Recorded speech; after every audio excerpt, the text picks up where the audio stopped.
Hi friends, this is the book I always read on the last day of school, and every year it makes me teary.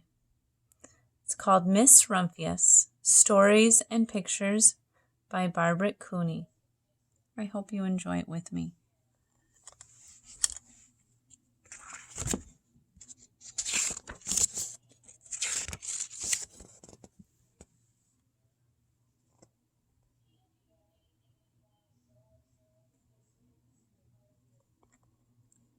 The Lupine lady lives in a small house overlooking the sea. In between the rocks around her house grow blue and purple and rose-colored flowers. The Lupine lady is little and old, but she has not always been that way. I know. She is my great aunt, and she told me so.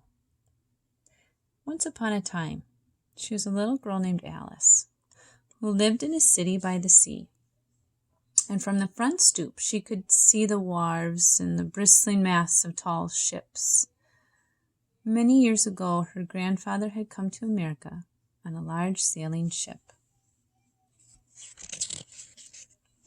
Here she is, as a little girl, right there.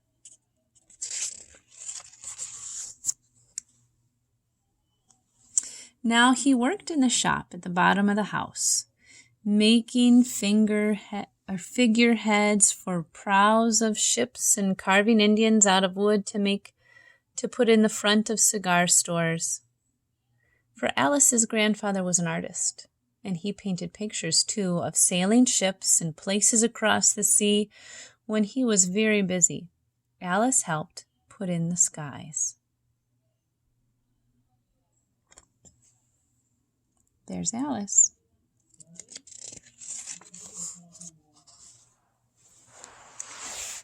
In the evening, Alice sat on her grandfather's knee and listened to his stories of faraway places. When he had finished, Alice would say, "When I grow up, I too will go to faraway places. And when I grow old, I too will live by the sea." "That is all very well, little Alice," said her grandfather, "but there is a third thing you must do." "What is that?" asked Alice. "You must do something to make the world more beautiful," said her grandfather. "All right," said Alice, but she did not know what that could be. In the meantime, Alice got up, washed her face, ate porridge for breakfast. She went to school, and she came home and did her homework. And pretty soon, she was grown up.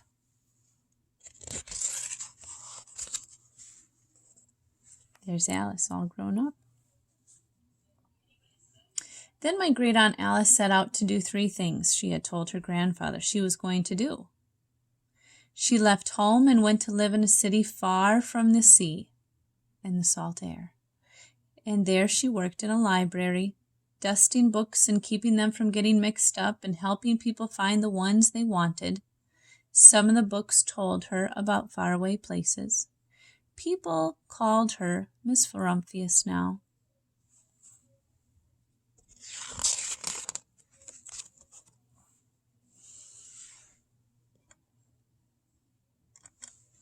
Sometimes she went to the conservatory in the middle of the park. When she stepped inside on a wintry day, the warm, moist air wrapped itself around her and the sweet smell of jasmine filled her nose. "This is almost like a tropical isle," said Miss Rumphius. "But not quite."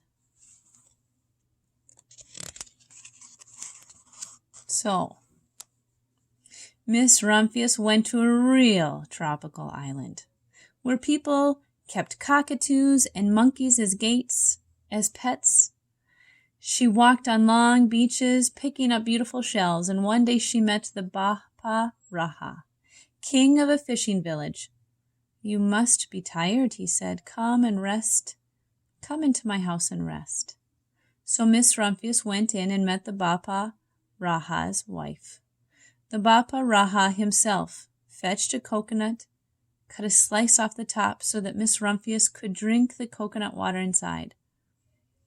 And before she left, the Bapa Raha gave her a beautiful mother-of-pearl shell on which he had painted a bird of paradise and the words, "You will always remain in my heart." "You will always remain in mine too," said Miss Rumphius.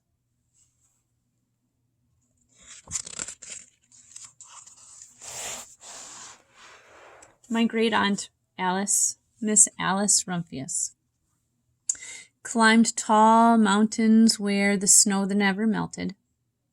She went through jungles and across deserts. She saw lions playing and kangaroos jumping. And everywhere she made friends she would never forget. Finally, she came to the land of lotus eaters. And there, getting off a camel, she hurt her back. "What a foolish thing to do," said Miss Rumphius. "Well, I have certainly seen faraway places. Maybe it is my time to find a place by the sea." And it was, and she did.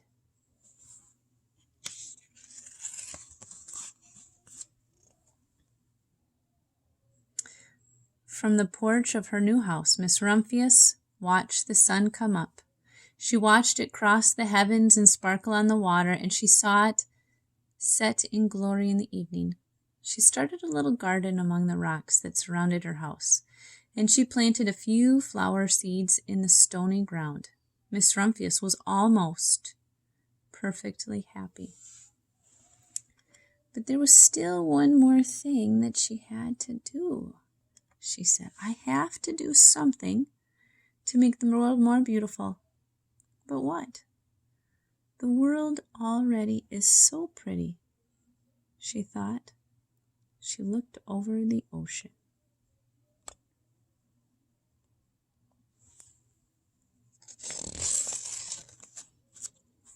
The next spring, Miss Rumphius was not very well. Her back was bothering her again, and she had to stay in bed almost all of the time. The flowers she had planted the summer before had come up and bloomed in spite of the stony ground. She could see them from her bedroom window, blue and purple and rose-colored. "Lupines," said Miss Rumphius with satisfaction. "I have always loved lupines best. I wish I could plant more seeds this summer so that I could have still more flowers next year." But she was not able to.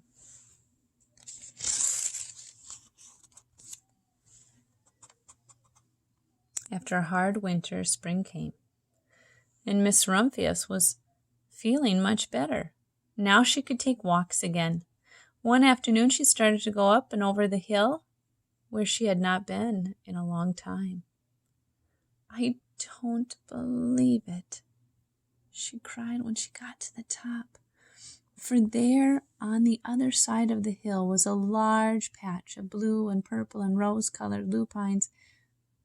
"It was the wind," she said as she knelt in delight. "It was the wind that brought the seeds from my garden here. The birds must have helped." And then Miss Rumphius had a wonderful idea. Do you know what her idea is? I bet you do.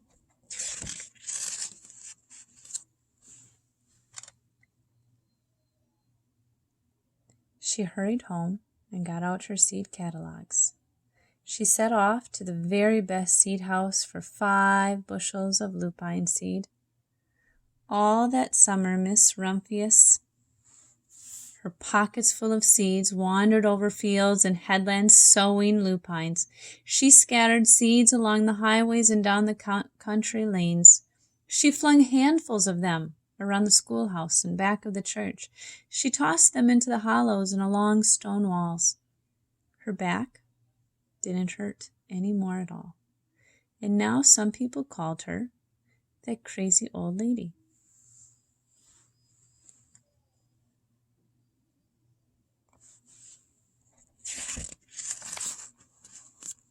Oh my luck, friends. The next spring there were lupines everywhere. Fields and hillsides were covered with blue and purple and rose-colored flowers. They bloomed along the highways and down the lanes, bright patches around the schoolhouse and back of the church. Down in the hollows and along the stone walls grew beautiful flowers. Miss Rumphius had done the third, the most difficult thing of all.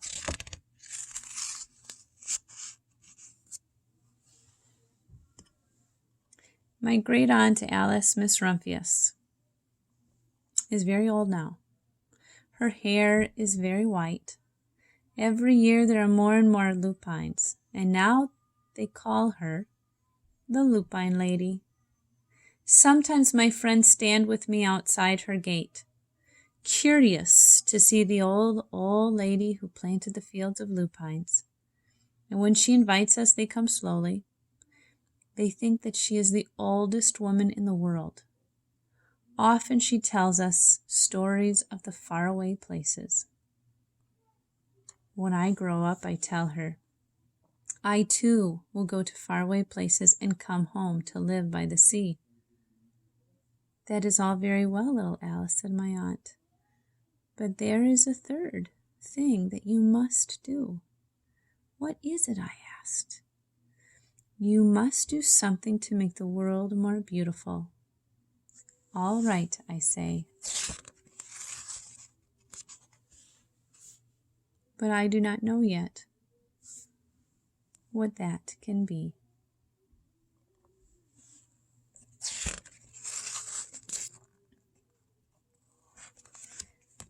And that's Miss Rumphius. 3 things, friends, to make the world more beautiful, to go live and travel and see faraway things, to live by the sea. But friends, you remember the part where the Baha Raha gives her a shell and says, you will forever be in my heart? You will be forever in my heart as well. And I have something special for you.